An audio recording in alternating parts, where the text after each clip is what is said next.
So, welcome everybody to today's class. Today we are learning structured programming using C programming language, and we are beginning on control structures. That is the topic we are doing today. Control structures are in a programming are constructs that enable you to control flow of program. That is computer program. They determine the order in which instructions are executed and allow you to make repeated actions and perform various tasks. On that, several types of control structures.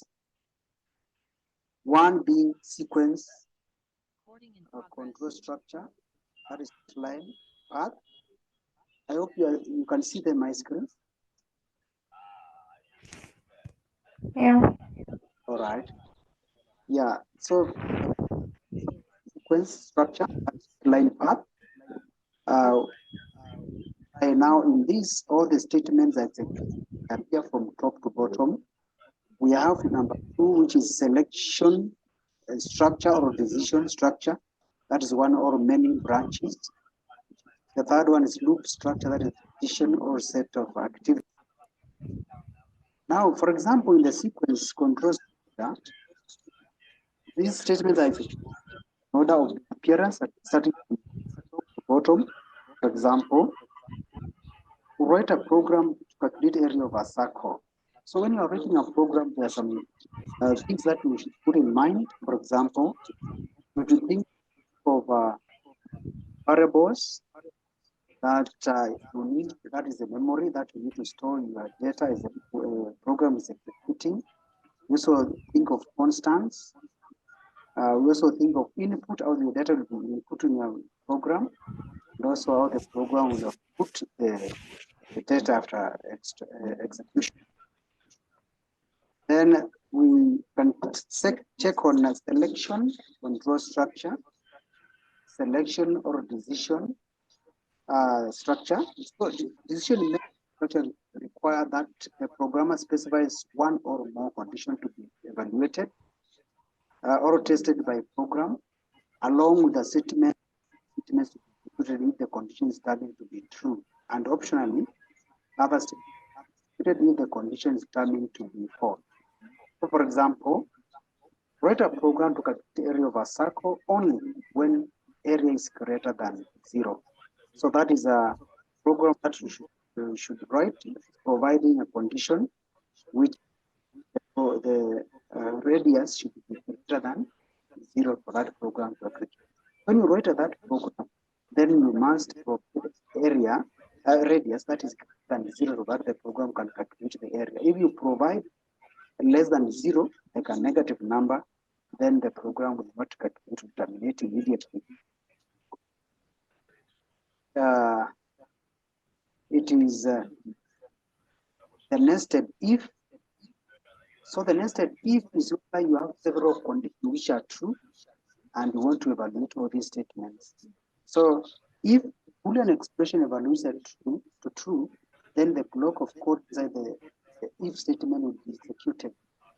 And if Boolean expression evaluates to false, then the first set of code after the end of the if statement, after the closing curly braces, will be executed. So this one is when you have several conditions that are true. For example, when you are creating a grading system, you find that students perform differently, score different grades. So for you to have a program that can output grade for each and every student, then you have to use the decision control structure or if control structure whereby you nest if or you put an if in another one so that you can execute it. So for example, writing a program of students using the table, you can see greater than or equal to 70, that will have greater than or equal to 60 is a credit onwards.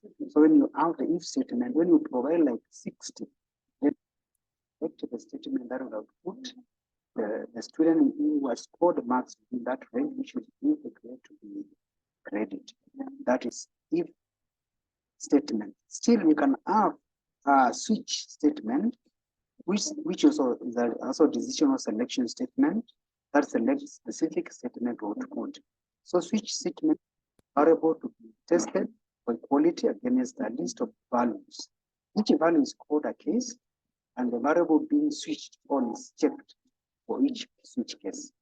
So, for example, when you are you want to output, for example, write a program to input a number and output a corresponding day in the table below. You want to output days when you provide a number, and this number is the case. So, for example, when you provide one, that is a case one will output Monday, two will output case, but you provide a number, then the program will execute the corresponding day according to the condition that we provide. Then we also have loop, iteration or repetition control structures.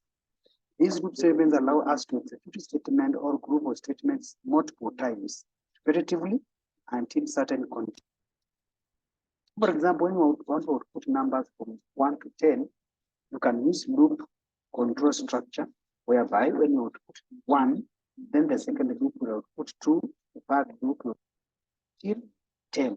So that it means that if you provide a number outside the loop, like maybe 11, that program will not execute it, because it will check the condition and find that the number you provide is outside the loop that you provide. So because when you provide a loop, you give the initial point where it's supposed to start and the end point.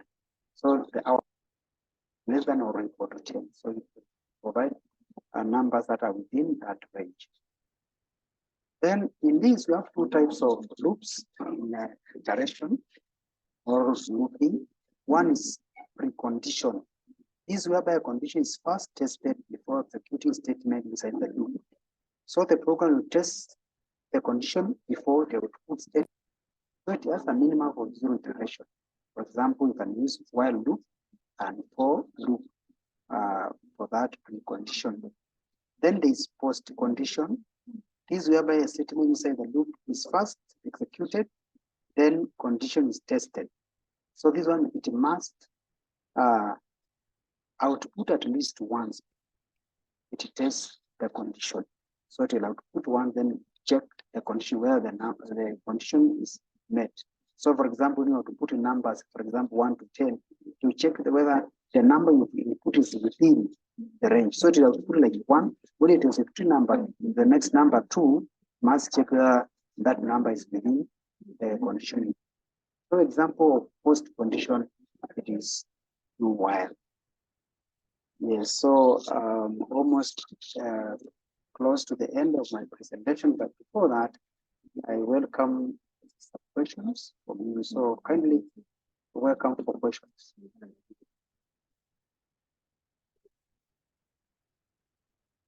Hello. Hello. Yeah. What is the difference between a variable and a constant? Okay, a variable, as I've said, is a memory location which you create to store your data when your program is executing. So, meaning a variable, the storage which stores data that changes during program execution. When the program is executing, the content or the values in the variable change, but a constant is whereby the values don't change while the program is executing. For example, we can talk of pi when we are calculating a circle or volume of a cylinder. This is a constant number or values that doesn't change. So the difference is that constant don't change values when the program is executing, but variables do. Yes, hope you are answered. Yeah. Okay, another question?